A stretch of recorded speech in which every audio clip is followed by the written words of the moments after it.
They already know what you're looking at on the internet, right? They already know where your phone is moving. Now they know what your heart rate is, your pulse is. 5 years later, the coronavirus is gone. This data is still available to them. They start looking for new things. Whenever there is a crisis,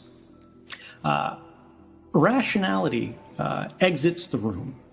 And you have a policy that is being driven by a panic in the pursuit of benefits that at the time are theoretical. They said these things would work. They said they were necessary. They said they would be beneficial. We don't want to do them. But the threat is so great that this is the only way that we can really counter them. When we see emergency measures passed, particularly today, they tend to be sticky. The emergency tends to be expanded. Then the authorities become comfortable. They start to like it. And the original emergency passes. Coronavirus is gone. It's no longer a big thing. They find new applications, new uses for this new power they gained. And they went, well, maybe we don't need to give this up. Maybe we can pass a new law that makes this a permanent authority. And we've seen this happen in country after country. It's not a local, domestic issue. And what people are missing, that I think people who are looking at this from a longer span are catching, is the coronavirus is a serious problem, but it is a transient problem. We will eventually have a vaccine, or even if we don't, we will eventually have herd immunity.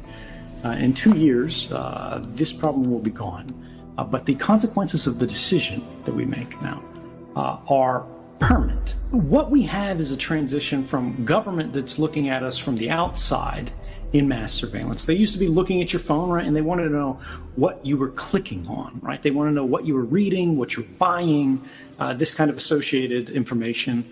But now when we get into this health context, they want to know, are you ill? They want to know your physical state. They want to know what's happening under your skin. If we permit to say, look, we can track every cell phone of every person everywhere all the time. We can make inferences on the basis of this data set, and then we can take executive actions as a result of this information. What keeps them from going, well, we're worried about health. We're worried about public health. We're worried about protecting people. The primary symptom of the coronavirus is a fever, right? This develops before the cough and persists throughout the course of the virus. It's your immune system fighting it off. We're going to send an order to every fitness tracker that can get something like pulse or heart rate. And we're going to start demanding access to this kind of activity. And now we're going to go, well, these people have elevated pulses. And now, 5 years later, the coronavirus is gone. This data is still available to them. They start looking for new things. They already know what you're looking at on the internet, right?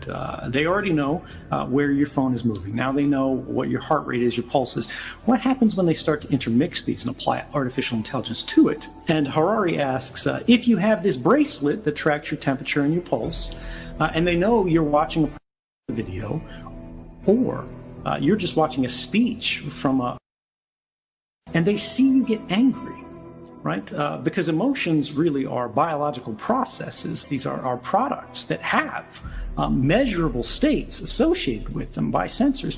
And they go, well, this person doesn't like what's being said. It's one thing if an advertiser does this, it's still chilling, it's still dangerous, or a bank does it, or it happens in a job interview. But what happens when you have built, over the course of a generation, the architecture of... We are moving closer and closer to that world every day that we let panic motivate our decisions rather than rational reflection regarding inevitable consequences about this narrowing of our rights. We're not being asked for security or privacy. In a free and open society, the thing is, we're supposed to say, we need both. And this is derived from the protection of rights. If we begin destroying rights, sacrificing rights in order to improve things, we're actually making things worse.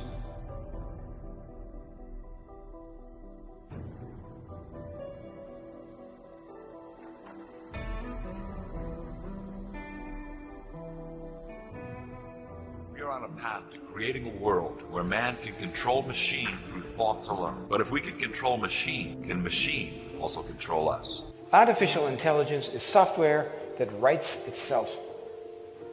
It writes its own updates. It renews itself. This whole conspiracy to enslave humanity is a psychological game. You're not going to sell a tyranny by telling people it's a tyranny. Normally tend to think of software as stuff that we created and that we wrote, and the machines do what we tell them to do and we own it. This is not any longer true. It writes itself at speeds that we can hardly comprehend. The overall effect of this technology is one that can control the mood, the attitudes, the thoughts, the feelings, the emotions, and thus the motivations and then the actions of the target. And people who write it know that you can't take it apart again and figure out what it's done. It writes independently, autonomously. It develops its own way of thinking. And there are dangers associated with it. It is a highly illegal program. It is being abused by people who have no regard for the welfare of those people who are being experimented upon. They're evil in a way that I cannot understand and I do not want to understand. So a lot of people ask, when is it going to happen? When is artificial intelligence going to be smarter than us people? Some people say 50 years. Some say 30 years. Some say 5 years. I say it already has surpassed us in many areas of our society.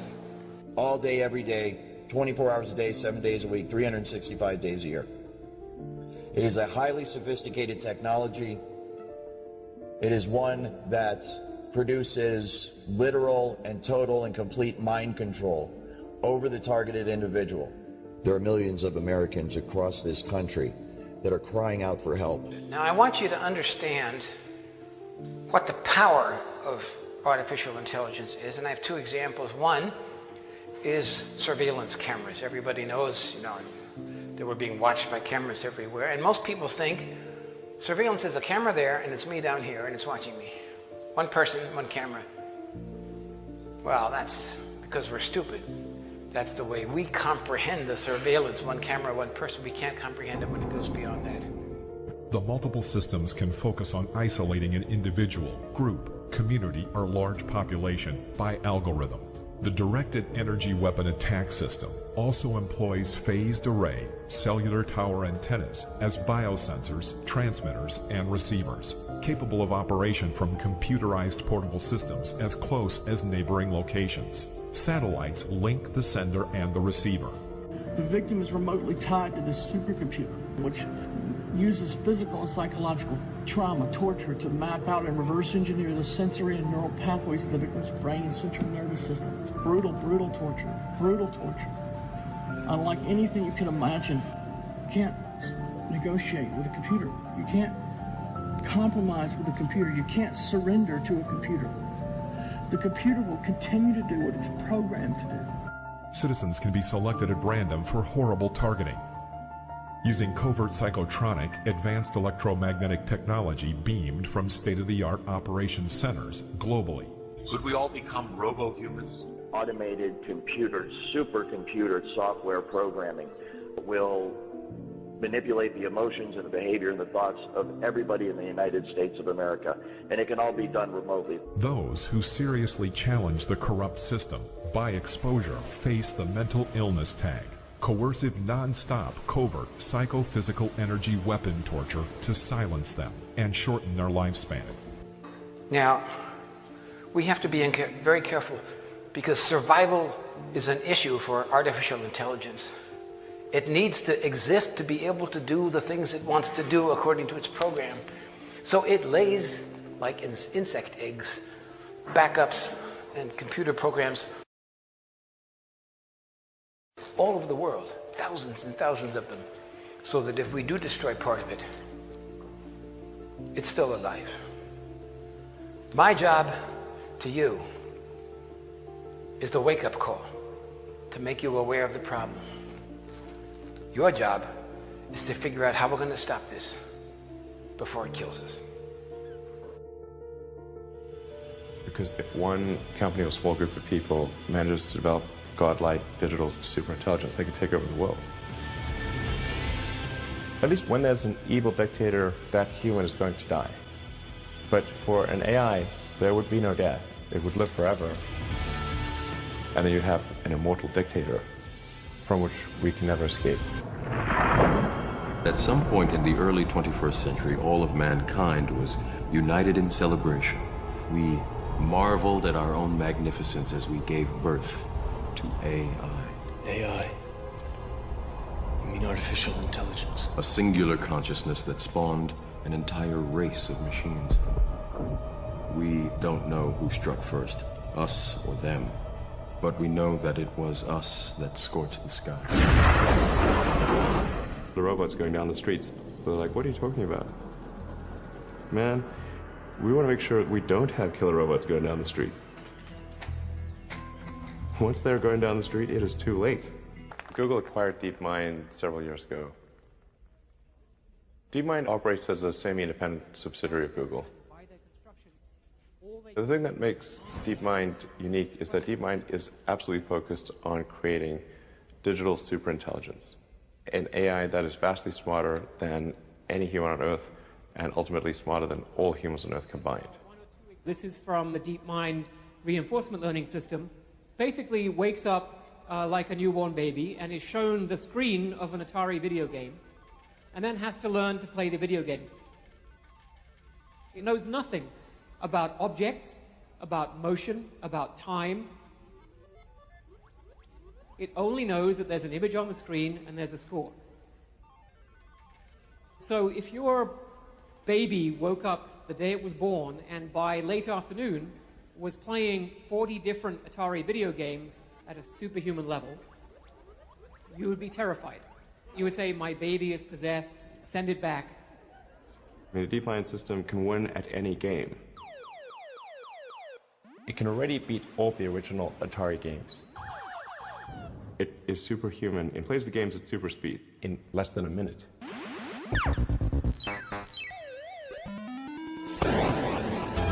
DeepMind's AI has administrator-level access to Google's servers to optimize energy usage at the data centers. However, this could be an unintentional Trojan horse. DeepMind has to have complete control of the data centers, so with a little software update, that AI could take complete control of the whole Google system, which means they can do anything. They can look at all your data, they can do anything. We're rapidly headed towards digital superintelligence that far exceeds any human. I think it's very obvious. At the same time, many businesses are turning to thermal imaging cameras. The devices scan temperatures from a safe distance, and if they detect an elevated temperature, companies can deny a person entry or require additional screening. Our national correspondent, Jerika Duncan, shows us how this could help stop the spread of the virus. City Farmers Market in Georgia uses cameras like this to scan customers' temperatures as they enter the store. If a customer's temperature is above 100.4, they are given a flyer that asks them to leave to protect others. But the store does offer to do their shopping for them. The biggest advantage to infrared cameras is that you're able to see and measure temperature without being close to the individual. Chris Boehner is the director of global business development at FLIR Systems, a company that has been producing these cameras since the SARS epidemic in 2003. That's when the technology gained widespread use in Asia. The key is that application is not about an absolute temperature measurement. It's more about detecting those individuals with elevated body temperature higher than the last 10 people that have been screened. Fever is one symptom of the coronavirus, and many are hopeful that technology like this will help us safely return to work. What we're seeing is there'll be a new normal that will involve thermal screening as a frontline tool. Since the outbreak, dozens of companies have started manufacturing these cameras for use across industries in airports, healthcare centers, and even apartment buildings in New York.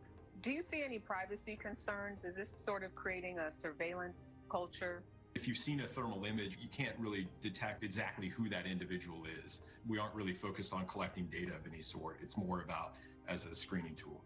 A screening tool that he cautions is just the first step. Thermal solutions for elevated body temperature are only one part of what needs to be a comprehensive environment, health, and safety program for these businesses. It doesn't detect fever, it doesn't detect coronavirus.